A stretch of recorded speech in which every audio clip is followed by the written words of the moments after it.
guys to today's show. I'm joined by, very dressed funkily, Ben Childs here. We are back at Paradise by way of Kensal Rise.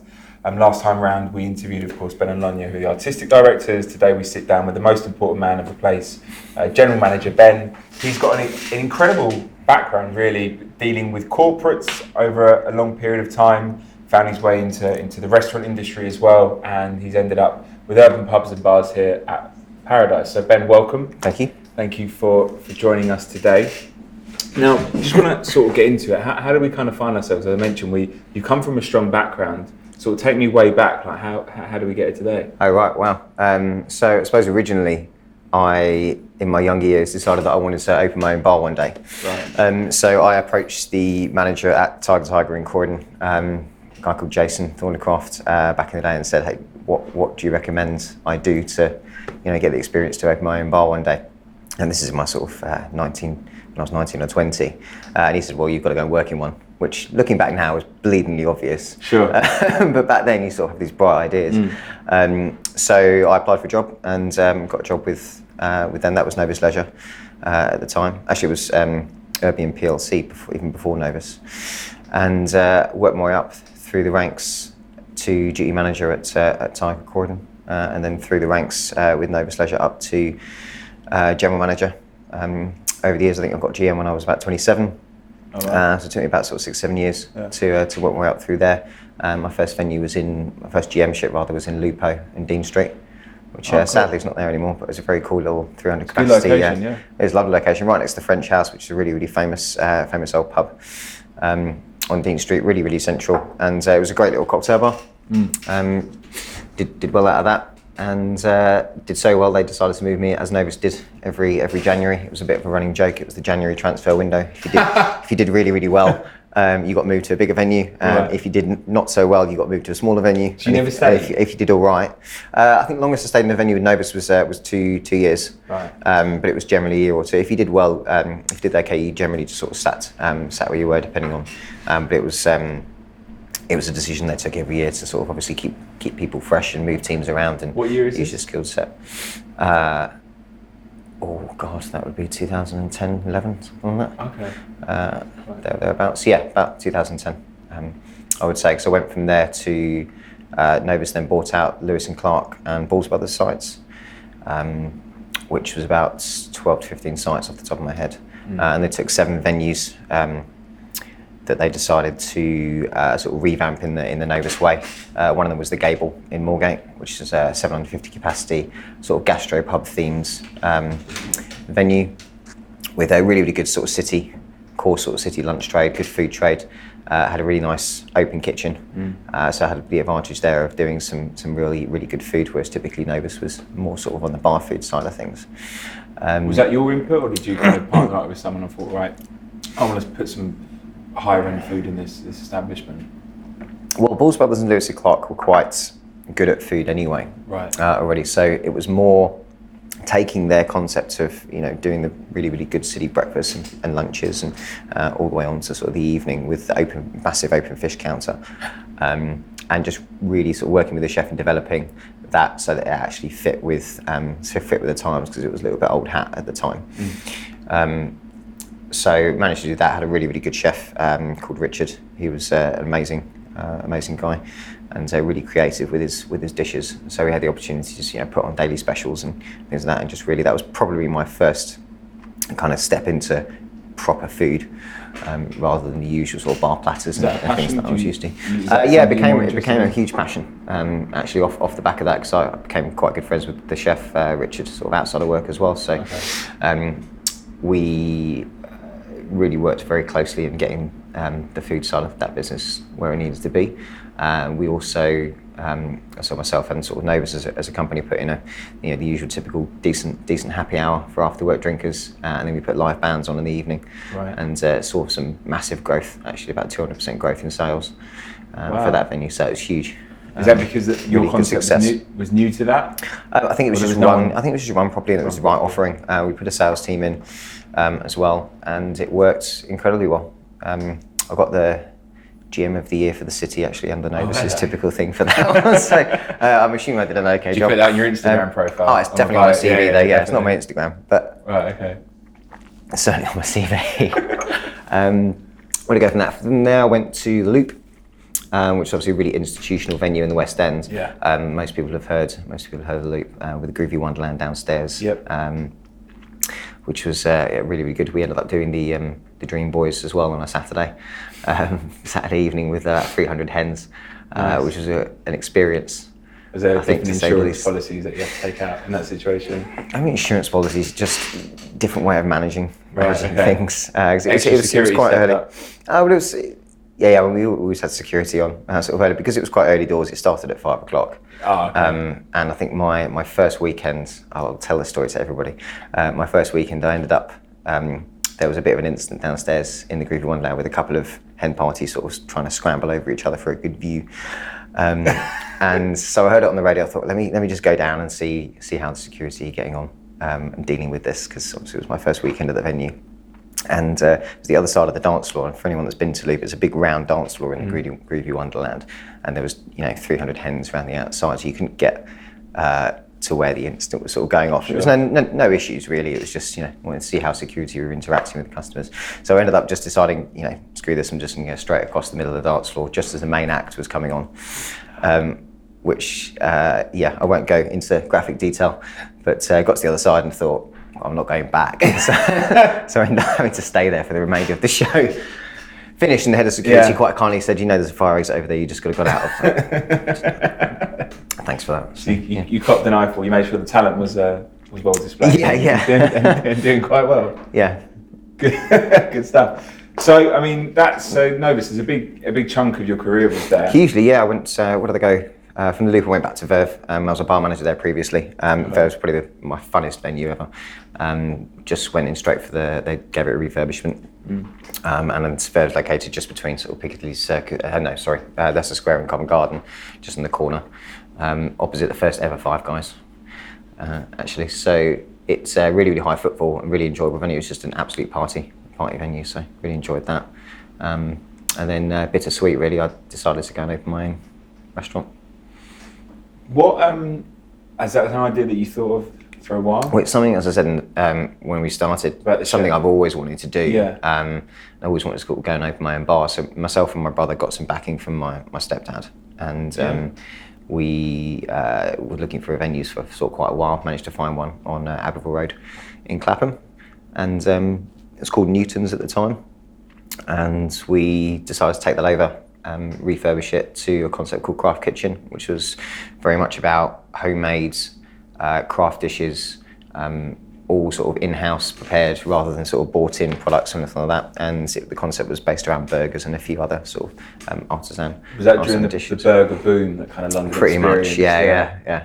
But I still maintain our burgers were better than most people's. But there's always some learnings with business and doing it by yourself. So I certainly think that I thought I was more prepared to do it than I would have been coming out of it. I was going to ask, so coming from essentially you're the manager, but now you're a business owner.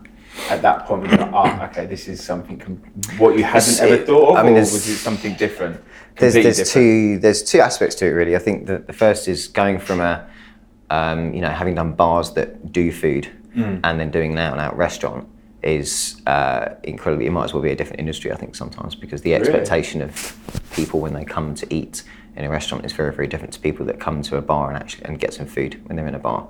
Obviously, it differs depending on the concept, and I haven't worked for everybody in every single place, so I'm not sure if it goes the same. But certainly, my experience was dealing with sort of drink-led businesses going into a food-led business. It was very, very different. The reason people were coming was more for an occasion, and the expectation that we're coming to eat and then drink was a secondary thought to that, rather than it being the other way around. Is that still in business? It got bought by the landlord at the end because she wanted to build some flats at the back, and she was going to exactly, every landlord in the world. She was going to cut off half the kitchen and didn't want to give us any rent reductions and things. So, but I think we decided as a family really to sort of cut that short, take the money, and then come back into. How long was you doing that for? It was about 3 years. 3 years is a good stint. Is it Yeah, it's something a good you'd like stint. to go back into? Possibly one day. I think, looking at it from a business perspective, the rent was very high, the rates were very, very high, so the overheads, and that's the thing. When you go into it first time, you don't necessarily, you look at your costs and you kind of go, yeah, we can make that money and cover all those costs, and all I've got to do is hit that top line. And actually, it's a lot more difficult with a small business. A little 100 cover restaurant, from even the smallest venue that I ran with Novus was 300 right. Capacity. So when you go down to sort of small covers in a local area, it's a very, very different approach than it is in the middle of the West End or the city. Especially in Clapham, because it is such a tight knit. From a punter's perspective, let's say, it seems very tight knit. It is. I mean, we did brunch, which you need to do in Clapham. You have to. Which was really, really busy trade, and Sunday lunch. Our busiest times were Friday night, sure. Saturday brunch, Saturday evening, and Sunday brunch, and Sunday lunch as well, obviously. But really, really good learning experience. Learned a huge amount to bring back into sort of working for somebody else. Do you think from that experience then, and everything that you sort of took on board there, any role that you've taken on since, do you position it a bit differently? So you don't come in as a manager, you come in as a manager, but I've actually owned the place, so I understand this part of the business a bit more now. So you can offer more. Yeah, definitely. I think it certainly took away some arrogance, I think, in some ways, in the way that I approach situations. Because with Novus, it was, always, going from success to success, and being a lot younger, just sort of thinking, I can do anything. Right. And then going into opening my own venues, suddenly realised that actually you don't have a whole team around you to serve customers and do the marketing and do the financing and bounce ideas off, and or even the most basic thing, if someone's broken a glass or something like that, I remember sitting there going, right, can I get someone? No, I'll go sweep it up, because actually there's nobody else around to kind of do it. Bit of an ego. Definitely an ego check. Not that I was very egotistical before, but certainly it's a very humbling experience to go and do that. So I think really coming into working for other people, again, it's you definitely look at things in a very, very different way, and more of an understanding way, more of a considered approach to things, and appreciation for how much things do cost, rather than, a classic example is maintenance and call outs for kitchen equipment and things like that. You're better off, rather than just picking up the phone and spending 150 quid calling someone to come and fix something, actually just learn how to fix it yourself. And surprisingly, things were a lot simpler than you think to actually just get things fixed. What have you sort of noticed in the last few years with customers in general? Are people not necessarily more frugal, are they a bit more wary of where they go now and where they spend? I think you've got to look at the social media boom, which has really evolved from one of this to a certain extent. Yes, I think any restaurant or bar has got to evolve with the times, and really social media, when I was running Verve, for example, with Novus, was I was using it with my sales team, and I was probably one of the only people in the company doing it that way, rather than the classic pick up the phone, speak to local businesses, etc. And to now, 5 or 6 years, 5 years later or so, it's the first thing that you go to for your marketing tool, and to reach out to people. And that's what the first, people are going on to Instagram and things to look for things to do, rather than going on to Google as much anymore, I think. How do you stay on top of trends then? Do you outsource? Is it in-house? Is it something you look mixture of both? I think you've got to, there's the influencer boom of people that have thousands and thousands of followers, and are willing to sort of come down, give them a free meal, and then they endorse your venue. Really, it works really, really well. It's something we're bringing into Paradise here. My previous stint at Junkyard Golf Club, they have an absolutely amazing PR department. It's phenomenal, the work that they do. You were there for quite a while, weren't you? A year and a half at Junkyard, and they've got really dedicated people that are just dedicated to getting celebrities and influencers down to sort of endorse the venue and push it out. And it's not necessarily about other people going, well, I want to go to that venue because that person thinks it's cool. It's about getting your reach organically out there to as many people as possible, to let them know that you're there on the map, and making sure that your content is correct and that your the message you're posting out on social media is exactly what you want people to read and see. With Junkyard Golf, I've been there a couple of times. It seems to be very much obviously a destination venue, more of the experience-led market. Yeah, 100%. I mean, the business model is amazing. It's mostly ticket-based, but they always have slots for walk-in trays, and it's that experience. Competitive socialising, I think, is the socialising. I haven't heard that term before. that I've been told is the relevant term for sporting and drinking at the same time. So, and obviously you got the competition of likes of Swingers and Flight Club and Patchak and all those kind of places, Bounce as well. It's, I think, the move and people's mentality is to really, they want to go out and actually have an experience and do something. I mean, the classic one really is, you look at people when they go out these days, and the first thing they do if they're in a restaurant will be they'll take a picture of their food before they eat it. And no, but that's what people do. I know they do. And it's I the don't think I'll ever experience, get my head around it. And if you go up, I mean, I've been with my wife up to up the Shard and things like that. And again, it's an experience. Yeah. And you want to sort of remember the moment, especially if it is an occasion. Specifically about restaurants, they're the same with places like Junkyard and the experience, immersive hospitality kind of places that they'll want to go, and it's almost like they're getting content for themselves to say on social media, hey, look what a great time I had this weekend. Yeah. I've actually done something, rather than your classic, right, let's just go to the pub and have a pint and on Monday morning not having anything to show for it. I agree, but I think it's good in general that perhaps working in conjunction with social media as a venue, it is giving more back to customers as opposed to just go out and have a drink and that's it. Yeah, definitely. I think it's really good because now it seems to be there's more opportunity, more so now than ever before. Whereas you can do whatever you want on a night out. You can have these experiences. It's fantastic. I just recently played shuffleboard. Never played shuffleboard in my life, and I had quite a good time. And as I say, I've done the Flight Club thing, which is good for work environment as well. And you do the Junkyard Golf thing. So I think that particular market is great. I just hope that there's something else after that, because there's only so many games of golf you can play. There's only so many games of darts. Yeah, I think everyone's quite rightly so a little bit concerned about the longevity of concepts like that.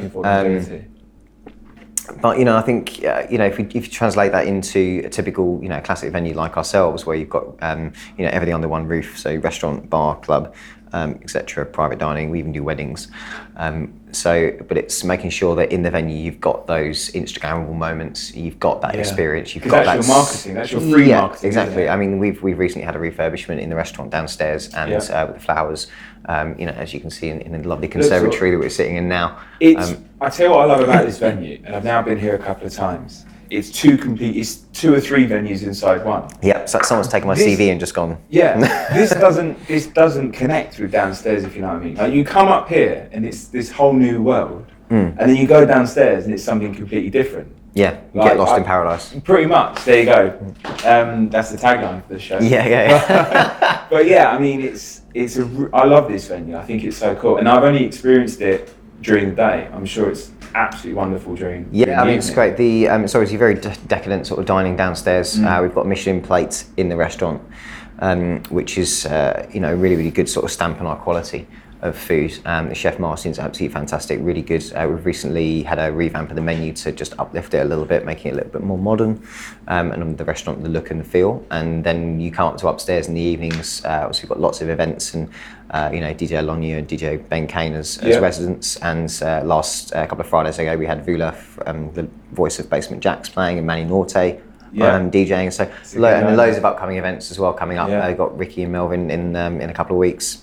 Oh, wow. I think so. There's lots of exciting things happening, but it's very hedonistic, sort of upstairs in the club. And so obviously you've got the private dining and private rooms and things like that as well. There's a lot going on, but when the opportunity came up for you to work here, was you really chomping at the bit? Because you're like, well, I've got this experience in food, and I've run a restaurant before, I've owned a restaurant before, I had this experience at a previous venue, and I worked very closely with the chef, plus I've got all this corporate experience working in Novus and running these bars. So was this literally one of them opportunities where you went, I have to work here? Yeah, well, I mean, I applied for Urban Pubs and Bars because I really liked the company and the concept, and you know, they have a really good growth sort of history of growing, and obviously looking for that next step up really in the industry for myself anyway, having been a GM for quite a while now. But they actually suggested that I might want to take a look at this place, because when I was talking with the ops director about my experience and my CV, I think he sort of like, well, you know, you'd be amazing for Paradise. So I was asked to just come and have a look at it, and that's how, because I hadn't actually heard of it or been here before, but having sort of come and actually looked at it and seen the concept and seen what it's doing, and it's such an iconic venue. Yes, it is. In sort of West of London, and really sort of fits with my personality and the style of management, and you know, all the experience really rolled into one. Very good. And you've been here about a month. How have you been settling? Yeah, it's about 2 months now. Oh, 2 months. Okay. Almost. I've lost complete track, to be honest. It was good. Really quite a fast start, because we went straight into a refurbishment, recruiting, training for staff, obviously getting my head around the business as a whole, where it was at, making sure we've got the right people in place. So it all really sort of came together over the period of about sort of 3 or 4 weeks, making sure that all the systems are in place and doing what they should be. What's that transition like then, coming from, let's say, a corporate background as such, and then coming into a venue like this where you've got maybe more free reign? Is that fair to say? Or? Yeah, a little bit more free reign. I think Novus in its early days was very similar to Urban Pubs and Bars now, I think, where there are procedures and there are bits of structure that you need to follow, which, you know, I'm very, very used to from my early days anyway. But they still have that connection with the two owners, Nick and Malk, who you know, will be in the venue on a regular basis and feedback. And while they're sort of growing, there's you know, a lot of learnings I think that will be on the way.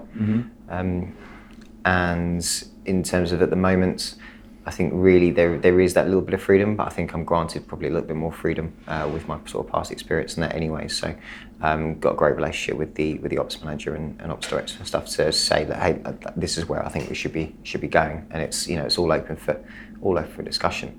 What makes a successful venue run? You've been, there you go. It's a question. What makes it? Yeah. Nice. I don't know if I want to put that on film. Because just from my perspective, so we've interviewed a lot of people, general managers and across different fields, and a lot of it, they've said the number one that I've understood is the team. And it's who the people you get in. And it's, there's no, although there's a hierarchy, there's not. If the bar person has got, or a bartender, bar lady has got an idea, they're allowed to express it to the GM. Definitely, yeah. You're asking me to give away my secrets now.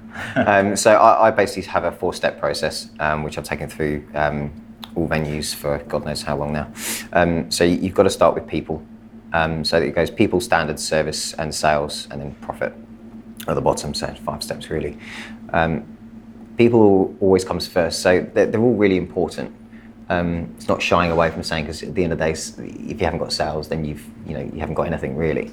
But people always comes first, because you can't have good standards without the right people. You can't really do anything without the right people.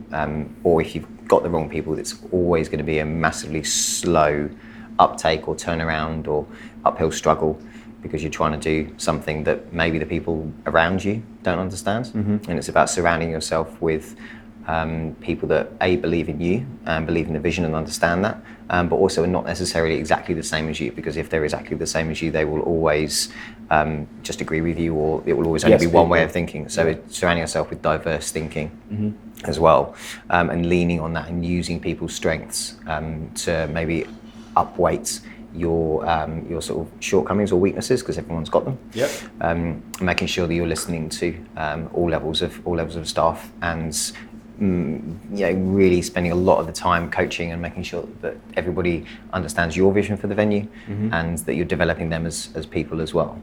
Because everybody wants to be developed, so everyone needs some structure and some rules and guidelines. After that, standards. Again, you can't do can't do good service without standards. Basically, you need to have cleanliness standards, cocktail specs, and the basics of actually what are we doing, and then the service is how are we doing it. So how are we putting that personality? I would always recruit, and it stems from the people conversation as well. I would always recruit for personality over experience, because if someone wants to come in and they're willing to learn, then we can teach them how to do the basics. But we can't teach them how to have a personality, essentially. Because they should have learned that a long time ago. Or attitude, I think it's all sort of rolled into one. Because the venue is very iconic and it seems to be quite a youngish vibe. I want to say a younger crowd, or is it? I don't think so. I think the regularly on a Friday and Saturday nights, it's over 25 and upwards, really, I think. So in that process then, when you're hiring, are you thinking of, can this person deal with these customers? Can this person that I'm about to hire, do they have the tenacity, or do they have the right attitude to speak to that? Because if you're hiring, 18 and 19-year-olds, they may kind of not have that best attitude. I think there's certainly a place for everybody, but again, that's a consideration when it comes into hiring. I think we've all met those, people of the age of sort of 20, 21. I don't think it's about age. I think it's about maturity and their personality and their approach to things. I think certainly, life experience when dealing with customers of that age range generally helps, but that's not to say that people can't do it. So I think there's an argument for a little bit of flexibility there, but again, I think it's all down to the people's personalities. What keeps you in this industry? I wouldn't do anything else. I love it. I think it's something I really found my home in my first bar job.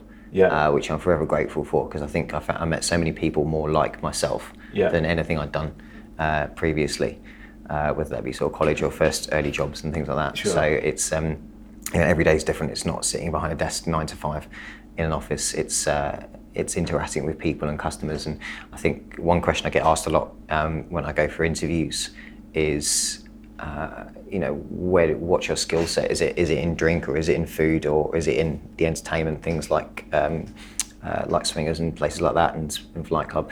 And my answer now really is always the same, which is actually all of those, but the one thing that binds it all together is the people, because that's my skill set, is understanding and managing people. So that goes across every single aspect of it. It's funny you say this. We interviewed someone quite early on in these podcasts, and he came from Novus, and he said a similar thing. Is that the Novus way, or is that just something that they teach you to be personable? I don't think it really depends, because Novus is such a massive company. It depends who you worked for. Who was it that you interviewed? It was a chap who works at Notting Hill Gate now, Dan Stone. Oh, I know Dan. He was a great guy. But I think Novus really bred that family orientation. I think what you have to remember with Novus was that so many of us back in the day came from being bartenders under certain managers, and all came through the ranks. So Novus in its heyday, all the general managers were people that had been there for 5, 6, 7, 8, 9 years. There was one general manager that started off as a cloakroom attendant, and everyone just came through the ranks, but they all came through together. So at one point or another, everybody worked together. So it really was, I'm sure lots of people would say this, but it really, really was a family business. And unfortunately, when it got to the end and they sold, and Steve Richards left and Jason left, and a few key people kind of left, and in the period of sort of 6 months or so, it was just a huge exodus of all the old school managers. Do you think that's in a way good for you guys, the ones that kind of were there for that period of time, because you can bring that kind of old school approach to this new way of thinking and this new way of managing? I think they were, Novus were the best at what they did back in the day. It was very much around pre-book sales, and it's surprising going into some businesses now that they still haven't really caught up with that. And I don't know whether it's a time thing. I think it's just a growth thing in terms of how the business develops. They get to a certain point and realise that to get to the next stage, they need that style of management to run a venue. So do you think that obviously, if you've been there, you've how can I say, they've kind of moulded you into a particular way? Oh, and definitely. You can kind of see people's management skills. You can go, oh, obviously you were managed by Novus because of you've implemented this. Yeah, I certainly think you can pick an old school Novus manager or anybody. Do you still keep in contact with people? Yeah, I mean, I think, we spoke earlier and said like how many people, how much a small industry it is and how many people know everybody. So, when we did all leave, I mean, I left obviously for different reasons because I went to open the restaurant, but everybody is just sort of scattered over, and London in general it feels like a tiny space to me because everywhere you go you see someone that you've worked with in the past at some stage, and everyone's obviously at different stages in their careers. Do you ever see the kind of really older people and have you still in this industry just completely written off, but they won't well, no, I mean, some of them are my best friends. So, to be honest, fair enough. So that's all of my friends. I've got obviously got some friends from school and college and things like that. But I mean, my wedding recently, there was a whole table of ex Novus Leisure managers, and it was the naughtiest naughty table in existence, and they all know who they are. Recently married? Yeah, August. Oh, congratulations! So a couple months ago. How's it going? Yeah, good. Wow, so hold on. So the marriage, 2019. Came back from the honeymoon and then straight into urban pubs and bars. Wow, that's pretty cool. That's a good amount of responsibility to take on. Memorable year. Kids yet?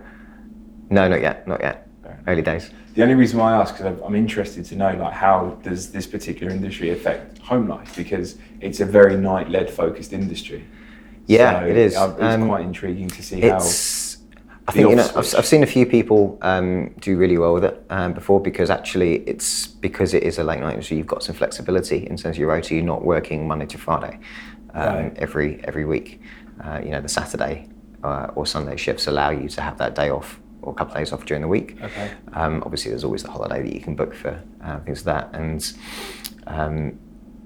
I've always worked Friday or Saturday nights throughout the time that I've known my wife. I've had 5 years, so cool. She's pretty used to it at the moment. Although she does like to have her little men and grown sometimes. I can imagine.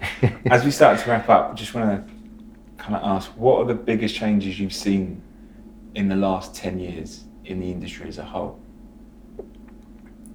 I think some of the obvious ones are the mentality of people when they go out, that they want a bit more, a bit more for their money. So it's much more about value for money than it is anything else. So that's making sure they do go out maybe one night a week rather than 2 nights a week, but they want to really experience in doing that. The obvious boring ones are people are paying much more on card now than they are cash because of contactless. It's much quicker and easier.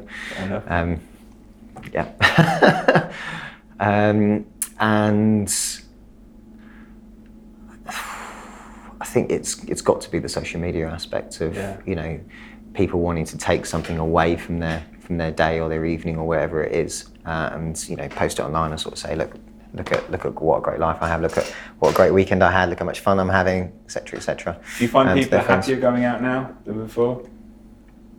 I don't think it's any happier or not happier or anything like that. I think people, sometimes perceive the perception of more happy is online, right? Because of that. Because I've witnessed people that will just, they get their phone out and all their friends are having a great time, and then as soon as the phone goes away again, they're back to just sitting there not talking to each other. Oh, absolutely. There was one influencer I saw at an event once, not here, at a previous venue. One influencer I saw once, they did an influencer party, and the influencer, we were giving out some free cocktails to these people, and the influencer got a cocktail, took a few selfies, and then just chucked the cocktail straight in the bin. It was plastic glass, so it was fine, but didn't take a sip. Look at me, look what a great time I'm having, bin. That's vile. Yeah, and I think that's the sad side of it, really, because it is, a lot of it is a little bit sort of showy and things like that, whereas I'm a little bit older these days. I think I'd rather go out with my friends and actually just really have a good time, put our phones away and just have a conversation. There's a difference between being on your phone constantly and then taking a couple of photos, I think, with your mates, which everyone's done over the over any period of time in the history of that. I've done it. People do it because you do want to have some memories and you do want to sort of remember it. But when it becomes, I think there's that line. I think that's really, really down to individuals. to really sort of decide what they want from a night out or a day or an experience. The thing that frustrates me is when you're out on a night out and people scroll through social media. I'm like, you're with the people that you need to be with. Yeah. Like the fact that your Auntie Karen is going away on holiday, no one cares. You don't need to care right now. Yeah. I think that's the one thing. But I think a lot of it is to do with habit. People, despite the fact that you and I are having a conversation, if there's ever a lull in downtime, everyone's now trained to bring out the phone to curb boredom. Yeah, 100%. And I think if there's ever a lull in the moment of a night out, that's when the phone comes out. So it's almost like you have to constantly be doing stuff because you're battling that. Yeah, absolutely. I think, if you've ever experienced losing your phone or can't find it or anything like that, you start to get this anxiety. I feel sick. And I think, I'm nowhere near qualified to comment really on these kind of things, it's one of those sort of worrying things. There's a lot of TV advertisements going on at the moment with, just saying, just talk to each other again. Because there's so much more value in human interaction rather than just your phone. I suppose in the flip side is, as a general manager, if someone's on their phone tweeting and Instagramming and hashtagging your venue, crack on. No problem. Just do what you need to do. Especially if you've got thousands of followers. Yeah, exactly. Please do it. It's free marketing. So yeah, I mean, it's a necessary tool, I think. But there's obviously, we can sit around all day talking about the pros and cons of social media. I agree. We could also be talking about how good it was for you to do the podcast. Thank you very much for coming down today. No problem. Thank you. I came down today. Thank you very much for taking the time. Being at work. That was almost a seamless transition, but messed it up at the end. Anyway, thank you very much, Ben. No worries. Great. Thank you.